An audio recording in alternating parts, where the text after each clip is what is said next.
Good morning and welcome to Zen Fits here in Blackstone, Virginia, the center of the world, where nothing fits. Oh wait, everything fits. Hope you're having a Zen Fit today. Here's my Zen Fit. The title of this talk is The Madman Jumped Over the Moon. The Madman Jumped Over the Moon. I have a little GIF that I use, Google image that I use, and it's the crescent moon and the cow jumping over. The cow jumped over the moon. Little fairy tale. What does that mean? Very profound. The cow jumped over the moon. Now the moon is not the full moon. It's the crescent moon. It's the horns of a dilemma. Catch 22. If you try to get out, if you try to get rid of this horn, you're stuck on the other horn. If you try to get rid of this horn, you're stuck on the other horn. Yada, yada, back and forth. They're opposites, but it's the same crescent, you see? It's the dilemma.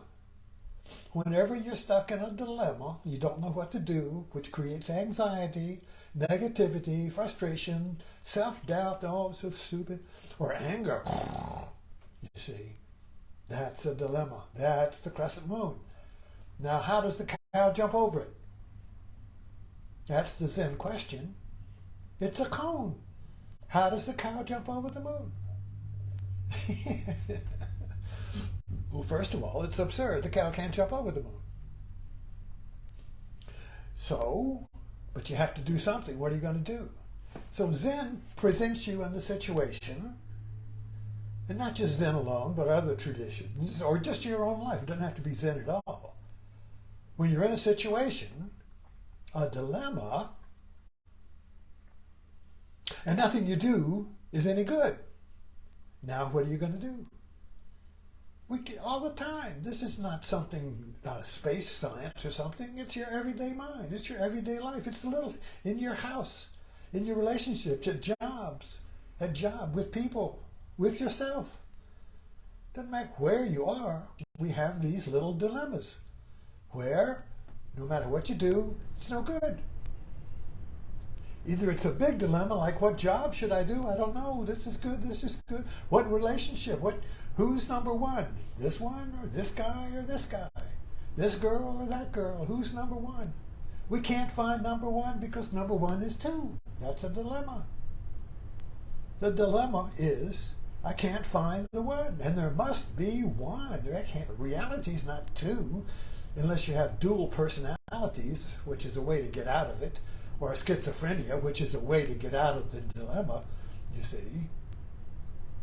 So we have to get out of the dilemma because there can only be one, yet there's two, and that's impossible. Yet there it is. So the question is, what is the one that is two?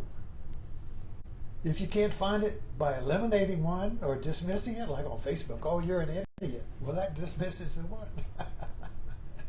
Well, no, you're wrong. It's this viewpoint. My viewpoint is the one. You're wrong. You see, you're not jumping over the dilemma. You're trying to get rid of the horn by eliminating it, sawing it off. But the dilemma remains, you see, until you jump over it. So let's get to the madman. Okay, now I loved, still do, madman. It's a gift that keeps on giving. It's a metaphor. It's rich, it's deep. You have to keep it. You can't just say, oh, it's a movie. What's new? Let's watch this. No, you stay in it. I've watched it 3 times.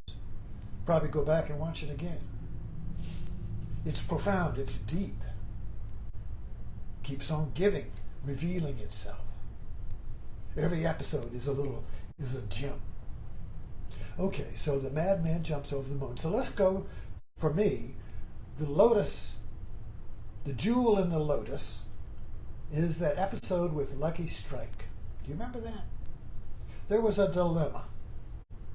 The government had put out a rule for cigarette companies back in the 50s that you have to label the cigarette as bad for your health.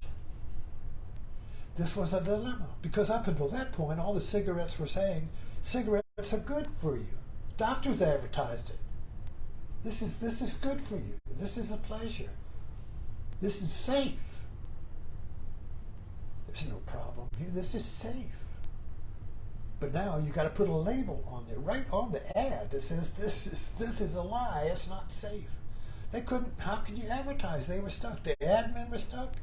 The Lucky Strike was stuck. They couldn't get out of the dilemma.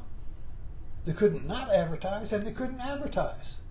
Now what are we going to do? Can't go forward, can't go back, can't stay where we are. What are we going to do now?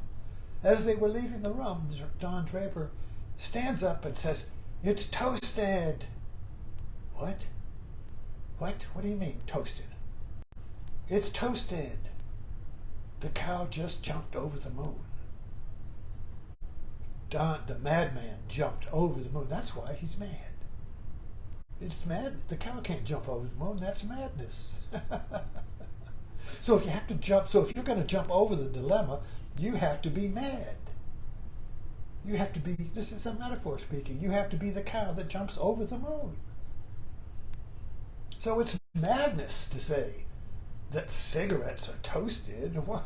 All cigarettes are toasted, they said. It's just a matter of the manufacturing process. So what it's like saying it's air or it's tobacco. Well, all cigarettes are tobacco. They're all toasted. So what is, it doesn't mean anything. It's toasted. So this is the cow that jumped over the moon. It's madness. And yet, it jumped over the dilemma. They bypassed the dilemma, kept going straight. Now the advertised Lucky Strikes is, it's toasted. Now what harm is there in toast? Everybody loves toast. Toast is good. Toast is healthy.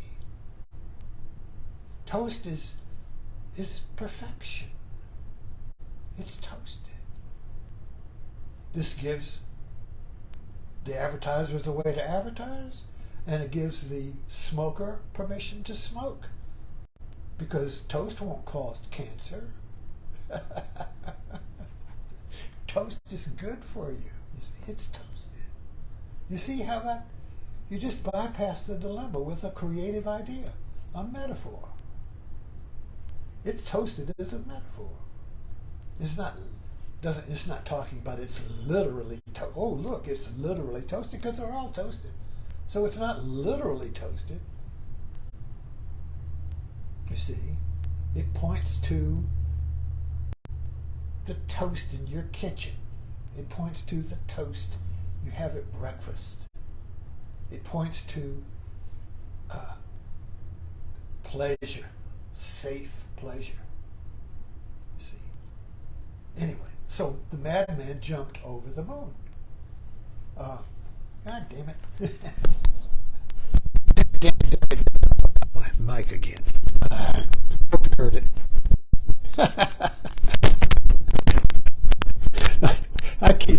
I always laugh and say, I'm keeping dementia at bay. I'm keeping dementia at bay. See that? Of course, that's ironic right there. I'm keeping dementia at bay. First of all, that assumes that I'm demented, and it also assumes that you can keep it at bay. That's basically the cow jumps over the moon. I'm keeping dementia at bay, you see, is absurd. So, anyway, we'll stop there. Think about that. You know, the cow that jumped over the moon is mad. The mad cow disease. You see, so this idea of when you get out of to get out of the dilemma where nothing you do is any good, you have to be madness. You have to be a little mad. You have to be a little absurd. But this is not a mad absurdity. This is a very sane madness. It's the madness that is beyond madness and sanity. They dance together. Madness is madness because it's not sane. Sanity is sanity because it's not madness. They are different, but they can't be separated. But the cow, or the madness that jumps over the dilemma, over the duality, is the madness that is beyond madness and sanity. You see? This is mu. In the Zen Koan, excuse me, the monk says, does a dog have Buddha nature or not? He's got a dilemma. Joshua says mu. That's the cow that jumps over the dilemma. The mu, or the no, is beyond the yes and no of the monk. The mu is beyond, is madness. Mu is madness. Mu is, it's toasted. It's toasted is mu. It's toasted is the madness that jumps over the moon and lets you go straight on.